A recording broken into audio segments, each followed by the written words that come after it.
I wanted to shake her and tell her to get up and leave. Like, it was terrible. It was fucking terrible.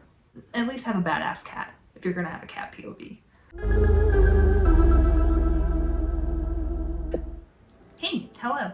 I'm Sarah. Welcome back. This is Thrills and Kills Booktube, and today we're taking a little bit of a different tone. I'm going to be talking about books that I hated. At the risk of pissing off a bunch of people, I'm gonna just give you my honest thought. There are 4 books that I have read somewhat recently. Thankfully, I only own 1 in physical copy, so only 1 is taking up precious space on my bookshelves. I just have to be brutally honest and let you know the type of stuff I like, my thoughts, and try to find people who enjoy similar books. Now, that's not to say that I judge you if you like them.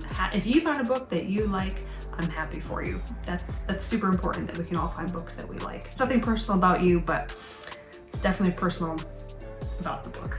Make sure you got something good. I've got some spiced cider with rum today. So I listened to this book recently and I was hearing really good things about it everywhere, from the Facebook groups I'm in, from Instagram. It was all over Booktube. Lots of different places, lots of different people whose opinions I trust really liked this book, and so it was on Audible and I thought, let me give it a shot. And that is I'm Thinking of Ending Things. This had been on my list to read for quite a long time, a lot of anticipation, hearing a lot of good things, so I was just very, very disappointed. I think this might be, well, we'll see, the last book might be the worst, but this might be the worst book I've read ever. I am willing to admit that maybe Audible was not the best route. You know, not every book does well on there. Maybe that played a part.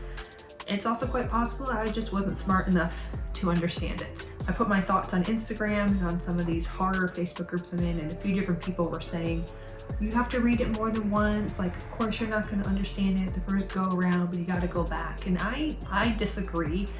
I enjoy books where there's some level of ambiguity, and of course there's always going to be books where the ending is sort of up for interpretation, and I like that. This was different. I could not tell you what I read, like to that degree. I couldn't tell you what the ending was. I couldn't tell you what I read, what actually happened. I don't read books to do homework. Like, I'm sorry, I'm not going to go back and do homework. My time is very precious. I have very little time to read, so I'm not going to reread that book. Why would I do that? I fucking hated it. If you're not aware what this book is about, there is a boyfriend and a girlfriend, and they are driving through a snowstorm to the boyfriend's parents' house, which is like a farm in the country. She's going to meet the family for the first time. She is thinking of ending the relationship. And it seems like he can almost read her thoughts and almost knows like what she's going to be bringing up, or there's times where she's sure she didn't say something out loud and he is responding to it, and it's just odd. And I do agree, like the tone of the book was odd and a little bit creepy, the way that I like to start off a book. But that's about the only thing I really liked about it. Besides not being able to tell you what the rest of the actual book was about and what happened in the end, I thought Jake, who's the boyfriend, one of the main characters, was just fucking obnoxious. Like, he reminded me so much of my ex-boyfriend from when I was like 20, 21 years old. I'm willing to admit that played a part in it. But he reminded me of this ex-boyfriend so much, I couldn't fucking stand him. But the typical, oh, I'm so smart and studying this field, let me mansplain and let me tell you what really this is about, and like always spouting off these stupid random facts and trying to prove like how smart they are. You're so lucky to be with them. Like, that was the vibes I was getting off of him. And it's very clear that this is just like a mediocre, like white bread man, nothing special at all. And even her seems like she's almost battling with herself. Like, is he really anything special or not? He's not, okay? Like, dump his ass and get out of there. I couldn't fucking stand him. And then they have all these stupid, obnoxious conversations in the car, and that was the part I also couldn't stand. It's like, it was like watching paint dry, except you're listening. So listening to paint dry, and they're having these stupid ass conversations. Oh, should there be any secrets in a relationship? And I'm not saying the topic was stupid, it was the way they talked about it, the discussion. It never went anywhere. It was around and around, and all of a sudden you're jumping on to the next thing, and you're like, whoa, like, we didn't finish this stupid ass conversation. Why are we on to a second stupid ass conversation?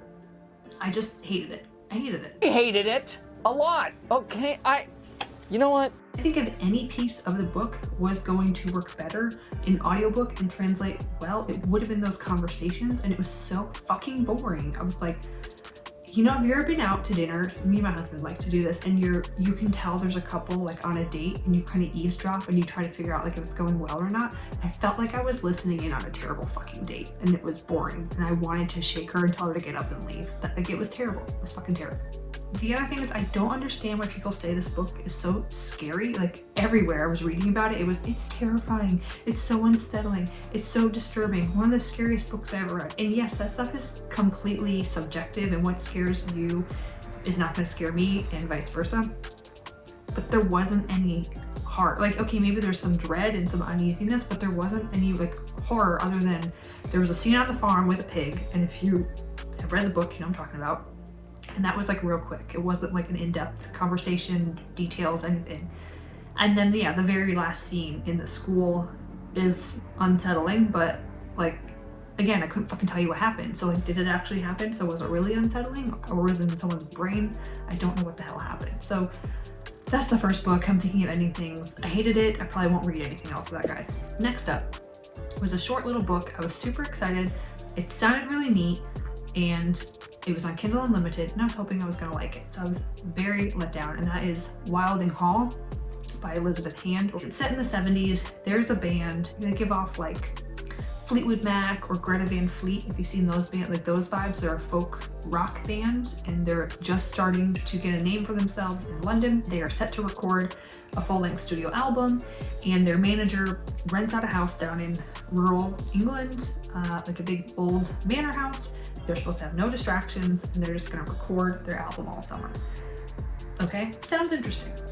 The problem is, every single person in this goddamn band is a POV, and then the manager is a POV, one of the girlfriends, a friend of the band, some people in town, people who come in like bring them food. There's so many random ass POVs, which could have been good, except for none of them had their own unique voice.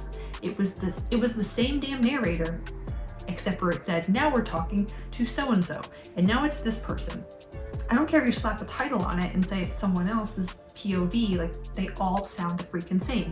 There was no character development, there was no arc. These were just 19, 20-year-old, obnoxious, hippy-dippy white kids, rich white kids with nothing more to do other than bum around all summer. I can't even remember their names. That's how bad it was, okay? Not even the main people.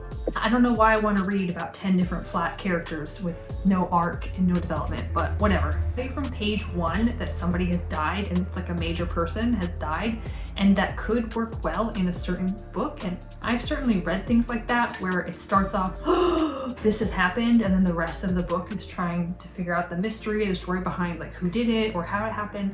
This is not that. It just didn't go well. There wasn't enough of the build up and the mystery and all that to justify starting off with, okay, here, you know someone has died. She didn't do it well. I also don't think it's horror. I don't know why it's classified as horror. I would say more of like a gothic thriller. They're in an old crumbling manor house, and a little bit of a ghost story, possibly. We don't quite know. I just don't understand why people say it's horror. There's one scene at the very end where they're all like, this is so scary, but it's after the fact. They're seeing something in pictures. They're not reacting to something in real time. No, it wasn't fucking scary. It's now a year later, and you're 500 miles away, and you're looking at pictures of something that happened of that incident on that day, and you're all acting like this is the scariest fucking thing. Like, it was.